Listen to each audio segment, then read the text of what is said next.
7人だ。準備はいい？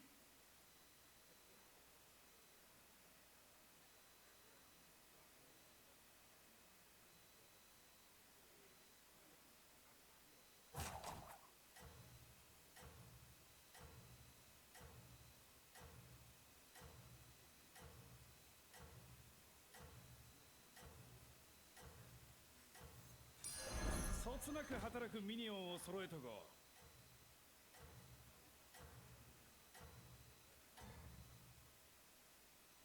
あんたの健闘を祈るよ。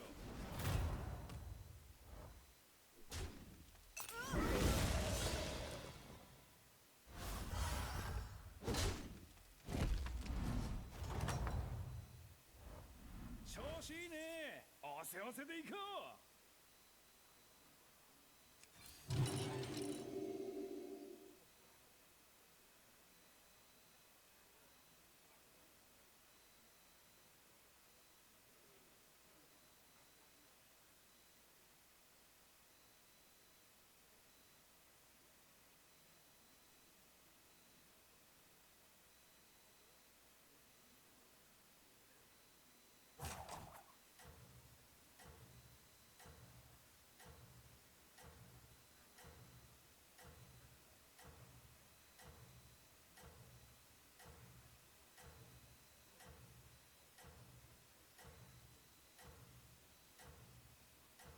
Renekton, Wolf, because that's what we saw the entire series against T1. I love this out of Perfect. Not because, like, Jack Sejuani, you know, it does what it says on the tin, but this is a much more aggressive pick, and this is one that has so much more variance in how it can play, and if Perfect is playing with conviction and with confidence, that completely changes KT for me. Yeah, no, I think that's definitely a really good point. This is going to push up the Cassante priority here for BNK. You still have to think about banning the Leona away here now as BNK for this Ziggs lane. But then you've got to take that Tristana likely away from BDD too, so it ends up getting very tricky when they push this bio up. Talking about Sejuani, when you have this really strong top jungle duo, it's Gershik's by far most played. You think about the Maokai, the Ivory's played 6 of each. Oh, yeah. They're his second most played, next to 17 games of Sejuani throughout the summer split. It's definitely been his best and most iconic pick, as we will see actually a Yone ban here. Because of the synergy between Sejuani and Yone, reasonable ban. Yeah. But still, that Tristana could be a huge problem. I think that Tristana could be a situation. I do think that Wind Brothers have a fair bit of power here. They've got lots of rockets, things like this, things that you can block with a Wind Wall. Maybe not necessarily the Maokai or the Cassante, but they also have so many auto attackers, right? Like there's BDD's Azir taken away, something that kind of escaped us because he hasn't really been playing it more recently. But the Jack's value in this composition is bonkers. Yeah, I mean, yes, it's Sejuani, and she's not going to offer the AP damage to go, you know, for an AD mid here, but you already have the Ziggs in bottom lane. Tristana completely ignored here. When you have Jack's side lane power and split pushing Ziggs, pushing, Tristana pushing, you could get a few grubs that gets pretty insane, so I'm surprised they're going to leave that open. It looks like KT not necessarily interested in it, though, because they did prioritize the Jack much higher. We will see the Poppy to come through here. Yeah. And this does kind of discourage the Leona pick, because that's been kind of the soft counter there in the bottom lane. But that Tristana, man, I just cannot overstate how fast turrets disappear with these 3 champions that KT Rolster have. And their macro game has been so good. Yeah, I'm actually kind of baffled that that wasn't banned. Part of the reason why I thought that they were planning on something else is because they'd be like, well, there's no way we're getting Tristana now. That'd be crazy. Yeah, no, I know. I think they even were like, I guess we lock it. Yeah, I don't know. What's the trap? Where's the trap? Well, it might be sprung because BNK do have 2 junglers, 2 supports, and 2 top laners locked in right now. And so things could be all over the place, depending on what is going to be locked in next. Beryl, the bull by the horns, perhaps, as his very famous Alistar is locked in. Yeah, just playing it into the Poppy here is, Yeah, this is what I was thinking. I could sense a cook. There was some stuff being made. And I actually think being able to step away from this very auto-attack themed playstyle does make a lot of sense. Yeah, I do think that there are a few different picks they could have played in the bottom lane. Seraphine is the most common right now. We saw it a lot in the LCK. We've seen it in other regions. It's very popular in solo queue. And it is very strong into Ziggs because you can shield a lot of that burst damage, and it becomes very frustrating to actually use your Ziggs composition. My only issue with running this is it basically means you've surrendered any sort of lane control and map control to KT Rolster, and if they get grubs, if they get, you know, 6 grubs is the nightmare. You're just always going to be behind the play when it comes to split pushing, especially if they play towards perfect at all, and he ends up getting money here. Trying to lane swap with the Seraphine into the Ziggs also feels like you're not going to be getting anywhere near the value the Ziggs is going to be getting in said swap. So trying to put the Jax behind early will be very tricky to pilot here. And B&K just have not been that team that has a really cool, complex start to mid-game strategy team. They've been more about getting picks, they've been more about skirmishes, they've been more about, I'm gonna out-hands you in this moment. And I think that if they can pull this off, if they can pull this draft off, this series just got a whole lot more interesting. I think if they pull off this draft, Wolf, I'm gonna take it an extra step. Then I think they win the series 3-0, because I think that this is almost unlosable. I think that the draft on the side of B&K, I don't want to beat around the bush. You know, I think that we have to be honest. I think they have 0 damage, and I think KT has about 11 different ways they can get on top of Corky and kill him. And once that happens, where does damage happen from? Yes, there's a lot of chicane, but if you keep things alive to do nothing, nothing happens. Jump on the roof, game 1.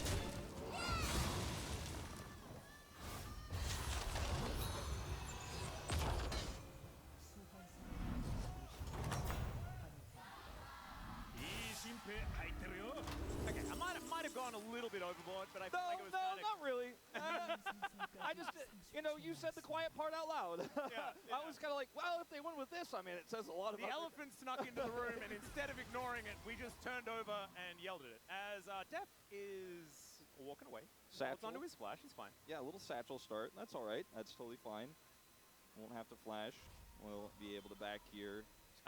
And basically what I did was made sure that we evened out the series, because we pretty much just said that this is unlosable for KT. Yeah. And so now there is about an 80% higher chance that B&K win this game. The series completely still up in the air. The fact that KT were able to get, you know, I mean, the set 20, that's one thing. But that is, again, Pioshik's best and most played pick this season.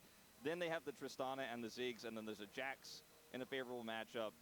It is just, it's all coming up KT. As Perfect is going to come over here and start annoying Raptor.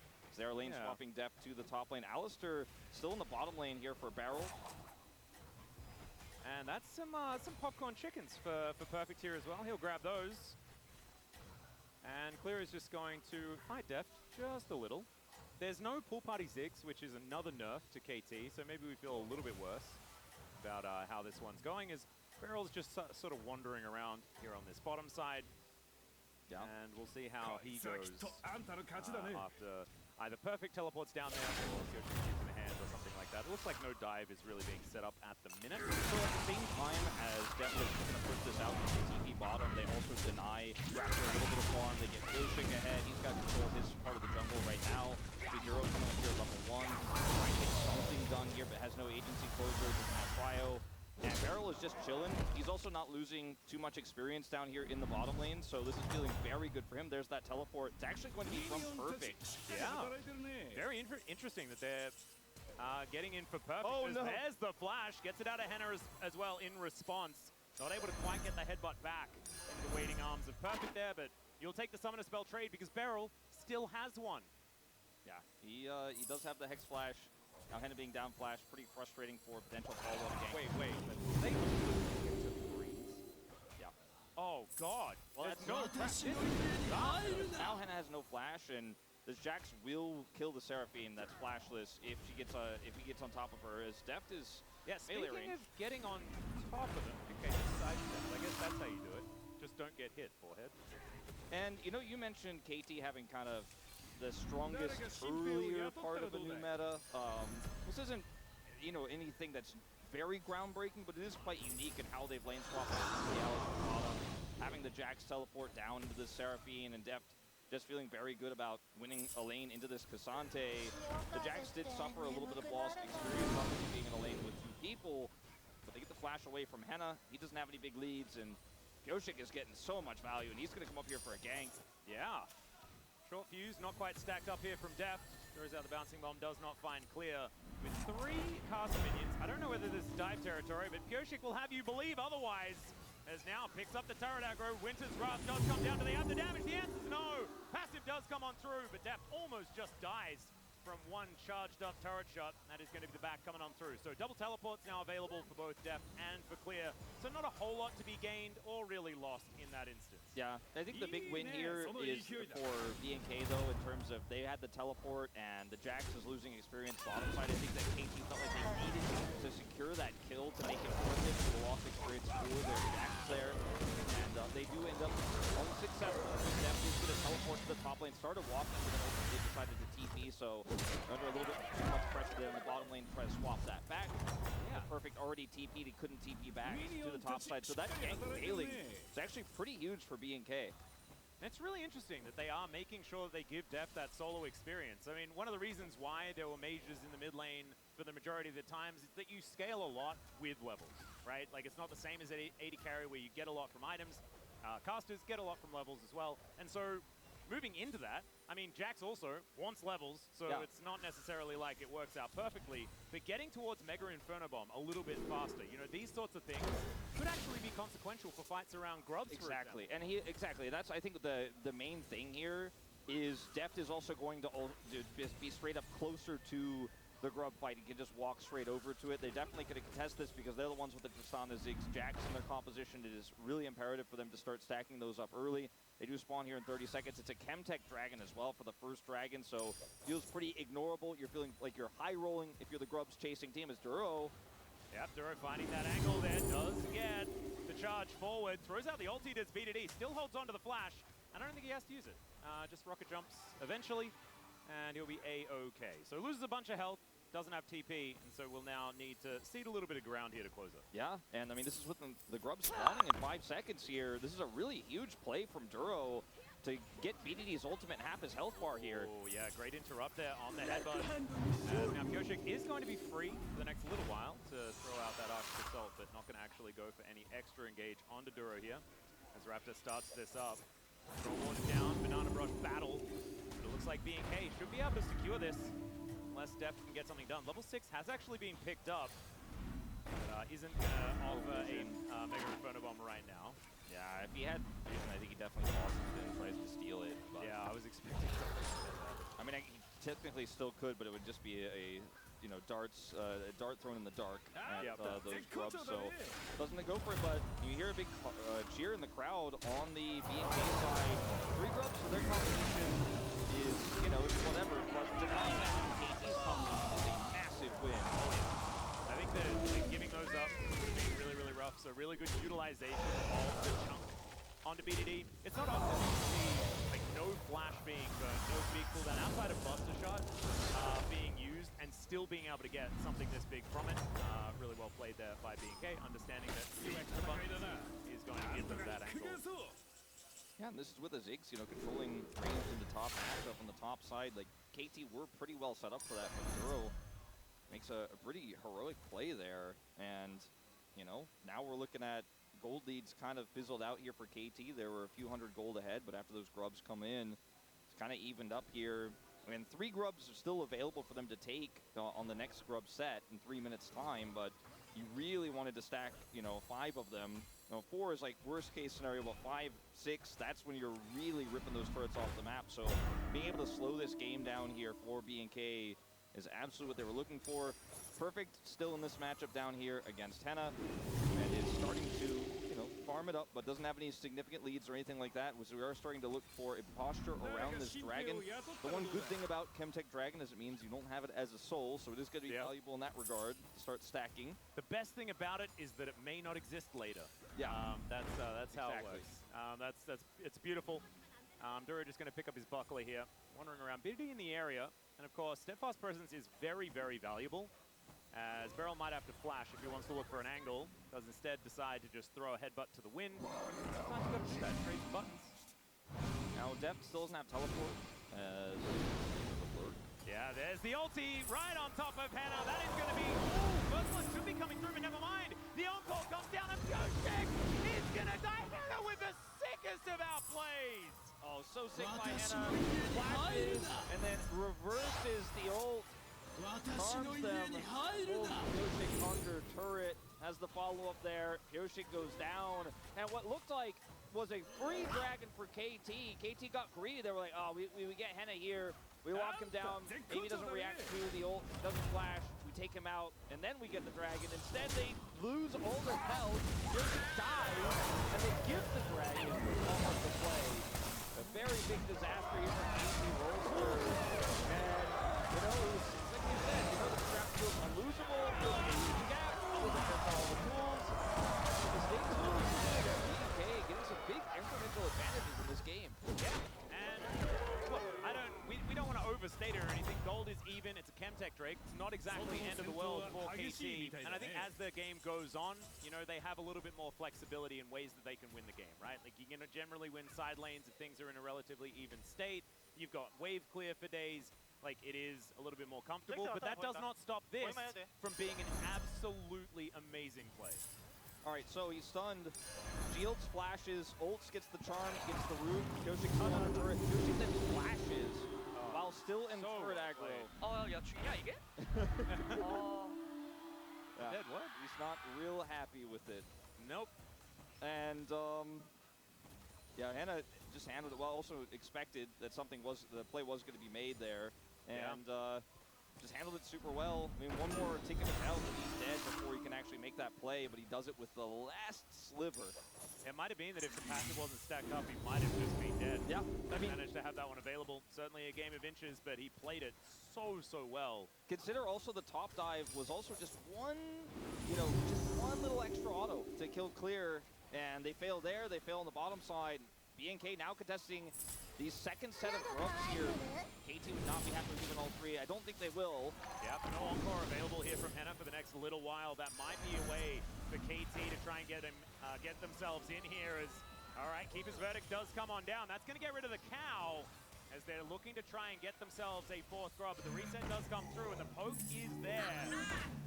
BNK is struggling to deal with. The ulti comes through, a little bit of over-aggression maybe as the Buster Shot comes out. Not going to be enough to kill off Raptor, but it is elite enough to send the message of please get the heck out of here. Yeah, BDD looks like he should be able to save this plate, no problem. There's a thinned out wave here, and this is going to be Pyoshik getting the last of these grubs.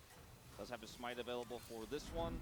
And Duro, there's nothing really he can do over here. Just going to come over and be annoying, but not going to be able to deny this final grub. He'll clear this vision. Pyoshik saves his smite for the final one to make sure that Raptor comes in. Won't be any trades. He already used his smite earlier. The KT will even up the grubs. 3 grubs still going to be valuable for this composition, but not going to destroy these. This one is not from BNK. So as far as, you know, the Ziggs test, it's not exactly flying out so far in this game. Yeah, the top plate is nearly down, but nearly doesn't count. And yeah, they lane swapped, and there's, you know, turret protection there on the top side for lane swaps. So didn't end up getting that much value. Didn't really push that much into clear when he was in that 1v1 on the top side. So Def does have his Luden's companion. He is stacking up a tier right now, and I don't think he will be looking to build Seraphs this game, but just wants the extra mana.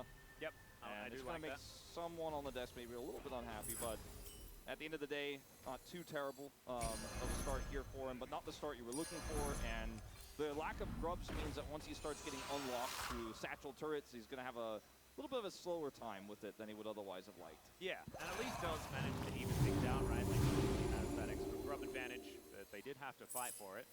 You see now, it is a very slim lead for being, especially considering the fact that they managed to pick up that Drake. The thing that's an issue to me is that I'm still trying to figure out how team fights are going to be won. And yes, they have a lot of CC, and if they can manage to let Closer do exactly what he wants for an entire team fight, they could win, because there is a lot of lockdown on a single target. The problem is, KT on the other side have a lot of ways to just kill Closer. Yeah. And I think that it's going to come down a lot to Duro and what he can do to try and disrupt KT's composition, stop these engages from happening, keep this Corki alive. and keep the threats away. And oftentimes when you have Tristana in the mid lane, she's a secondary 80 carry threat, but in some of these drafts you've seen here in the regional qualifiers, it's with a Ziggs, and so you have a lot of split push. But when the burst of the Ziggs is denied by Seraphine and Locket here that Raptor has picked up, a lot of the time you really only are that single threat, and there's nothing really to empower the Tristana. There's no Ivern to shield her, there's no way for her to just pop off by herself, so it gets very scary if she doesn't get the agency to actually team fight and get those resets. So they need to be super proactive themselves. A little bit of a sidestep there as BDD gonna have to jump away from Closer. Stacks up the bomb though, and now Barrel's making his way in. To Narnia goes the Glacial Prism, but bouncing bomb is pretty good. There's the flash pole on top of Duro. He's burning down, but doesn't get the flash. The Nature's Grasp to keep them all caught up. And Perfect just teleported in. He's burning just on top of the cow. And in these extended fights, this is where Seraphine can shine as the Q. He's going to connect, but the headbutt just saves that BDD. He's going to jump his way out, and the Mega Inferno bomb goes down. Is anyone going to die? Yes, finally the tree. He's going to be cut down, and Barrel, you can see, he could see it. The angle on the pulverize, but the turret is just going to kill him. And Henna once again in trouble. The muscle shot's going to do it. BDD locks down the kill onto the Seraphine, finally getting KT from it. Edie has just been so good at seeing these angles, knowing the calculations on the Corgi, on the Tristana this year. Punching it out, sacrifice not in vain. This is kind of a weird situation, and I think if this hits, this situation becomes way worse for B&K, but it misses, and yet still, they have to use the Nature's Grasp defensively. The ult here from Duro is going to get Barrel away, but not that far away, and then they continue to try to force the issue because they don't want to give the Herald up into this composition. This knockback from Barrel was absolutely fantastic because BDD still has his jump and they can reaggress. And when you have Counter-Strike in this composition too, B&K cannot continue to push, they cannot continue to group, so even when this ult comes through onto Barrel, this knockup ends up being so fantastic. Satchel comes through here as well. Now look at BDD, realize, you know what, I do have the damage, and flash in for the ult, but I think B&K playing that last fight and that setup so disrespectfully, I think that could have even gone worse for them than it actually did. Yeah, I think if Barrel had have actually got like the perfect Captain Jack on his ultimate through the Encore, which I think he was like trying to do, he could have even got the Pulverize onto all of them in the end as well, so it could have been even better. But still, of course, Barrel's going to make that play, tank that turret, and die. That was always going to happen, but the fact that the cleanup did come on through by BDD. It looks like it's Infernal. Oh yeah, well it's a very small amount of Infernal. It's just the sunset of the Infernal. This is, you know, one of our last days of the LCK before we get into World Championships mode, and so the light is really going out for our Infernal souls. It's a waning Infernal Drake. It's definitely very waning. We're not going to have the crazies out tonight, Wolf. No. That's all I'm saying. Well, it is very good for both compositions, but I would argue stronger for KTs because of the amount of range poke they have. If they end up getting the soul, the Ziggs bombs really hurt. It can be good for a lot of different champions on the side of B&K as well if they're able to lock that down. It does give the Seraphine a lot more damage, but you know, I think the only dragon that would have been better in this case for KT would have been the Hextech. Oh yeah, and I think that goes on both sides. I do think that if it was a defensive Drake, then that's a bit worse for B&K because they don't need defenses. You can see how long it takes for it to be whittled down and killed. I think getting a few Infernals might be able to answer some of the damage problems we have here. The other thing is with KT, the Ziggs, and Jax all being able to play in that position. And they want to say no. Now goes Nicholas Maduro, step up Perfect is now on cooldown, which is Rouse comes into there's Keeper's Verdict just to get rid of him. This should be the Rift Herald taken though, because that Keeper's Verdict is so incredibly important. I mean, Henna's teleport's coming back online, so if they had Keeper's Verdict, there's a world where he could actually get that back up, get his mana back, TP back in, and then contest. But because that was used defensively there for Duro, I think there's no way they can actually force this. I mean, they're putting Closer on top side, trying to clear the wave. There's that TP. Oh, okay, it's a double TP as well. Both Henna and Clear are making their way in. Deft is looking to take a turret in the mid lane. But this double TP may not actually be able to get them anything as the reset does come through. There is mid-outer turret secured by KT. And they might even be able to get an honest 5v5 here if Perfect is going to teleport in. There is the flank angle, the Pulverize onto